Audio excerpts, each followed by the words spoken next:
Creio que o sentimento mais comum que tomou conta de muita gente nesse período das eleições é o sentimento da ansiedade e também do medo que vem acompanhando, logicamente, a ansiedade. A ansiedade já tem sido o mal do nosso século, mas a Bíblia Sagrada nos diz que nós não devemos andar ansiosos de coisa alguma. Antes, nós devemos apresentar a Deus as nossas petições e as nossas súplicas, apresentando diante dele toda a nossa ansiedade, na certeza de que Deus, ele tem cuidado de nós.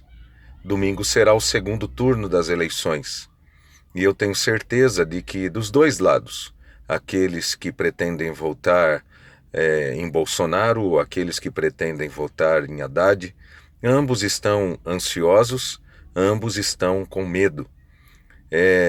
Isso porque essa é uma eleição onde, sem dúvida alguma, a incerteza tem tomado conta da maioria de todos nós. Parece que não há nenhuma certeza. A única certeza que existe é no coração daqueles que são militantes de um ou de outro lado, porque a militância é cega. A militância, ela só vê o interesse do próprio partido e ela não vê o interesse comum de todos. O militante é que nem um torcedor de futebol.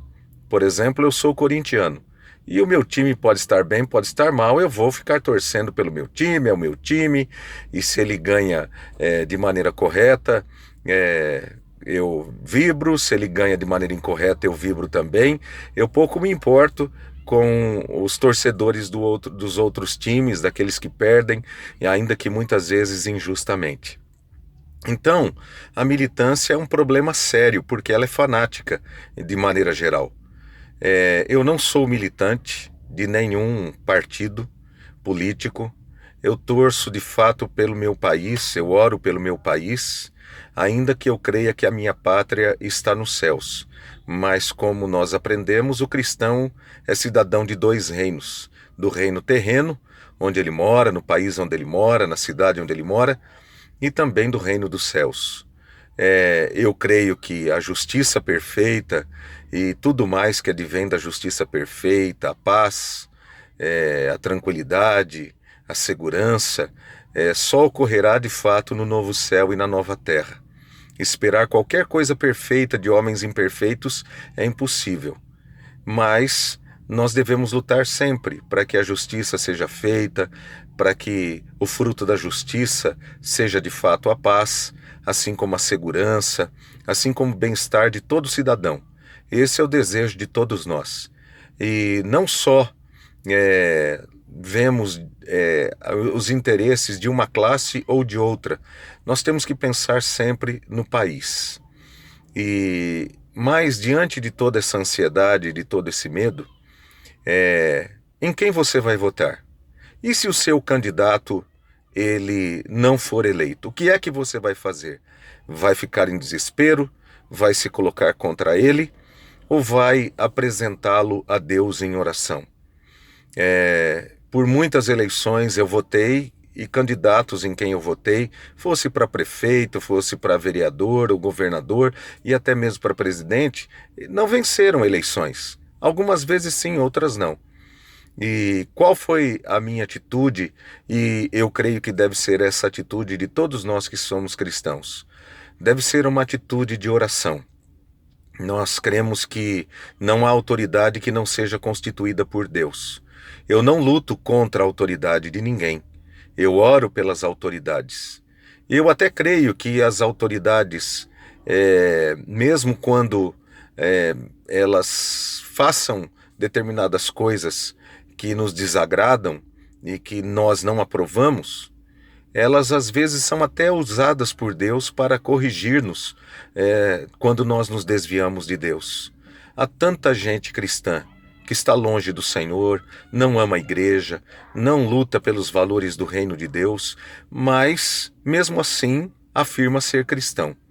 Eu não estou aqui para julgar qualquer pessoa nesse sentido, mas eu creio que se você é cristão e que se você ama de fato a Deus, você tem interesse de ver o país melhor.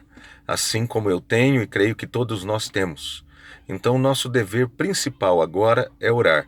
Não só orar pelas eleições, não só orar para que a vontade de Deus seja feita agora nas eleições, mas orar principalmente depois das eleições. Porque eu vejo tanta gente lutando, estou até cansado de receber mensagens em WhatsApp, em Facebook. Cansa, sabia? Cansa muito. E eu vejo dos dois lados pessoas mandando mensagens mentirosas, não checadas. E é muito triste quando vejo que cristãos fazem isso. Eu vejo até pastores fazendo isso, mandando mensagens mentirosas, falando coisas mentirosas. Nós deveríamos pensar melhor na nossa postura como cristãos. É uma vergonha o que alguns pastores têm feito, o que alguns cristãos têm feito. Nós deveríamos checar todas as mensagens. Eu estou dizendo para você dos dois lados, viu? Não é de um lado só, não. Isso é muito triste. Nós deveríamos repensar a nossa postura como cristãos, porque nós deveríamos ser os principais agentes da verdade e da justiça. Mas como esperar de homens ímpios que eles sejam justos, honestos e verdadeiros, se nós que somos cristãos, muitas vezes agimos tão desonestamente, agimos em favor da mentira, simplesmente porque apoiamos um candidato? Isso é ridículo. Se você apoia um candidato, não apoie os erros dele, apoie aquilo que é correto, né? E ore pelo seu candidato, sim, peça a Deus que Deus corrija os erros dele, seja ele A ou B, porque há coisas erradas dos dois lados, assim como eu creio também que haja coisas boas dos dois lados. Agora, se eles vão fazer o que eles estão fazendo, é uma outra coisa, porque política parece que no Brasil é a arte da mentira. Quem mente melhor se sai melhor. Ou nem sempre, é verdade também. Mas eu não vi até hoje, um pleito político que não houvesse mentiras, não houvesse ataques, falando uma coisa que um ou outro não falou. Enfim, o nosso dever como cristãos é orar, agir corretamente, ser sal da terra e luz do mundo, falar a verdade, ser honesto, lutar pela verdade, lutar pela justiça, lutar pelos valores do reino de Deus, nunca nos opormos àquilo que é o valor do reino de Deus.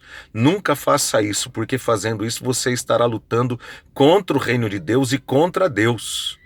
E com toda certeza, a punição de Deus virá.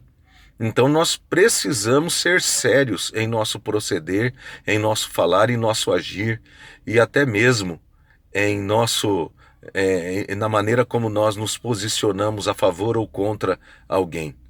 Que Deus nos abençoe, que a vontade de Deus seja feita, que o povo de Deus honre o Senhor através da sua atitude, tanto agora na votação, quanto depois, quando aquele que for eleito assumir então ali a liderança do nosso país.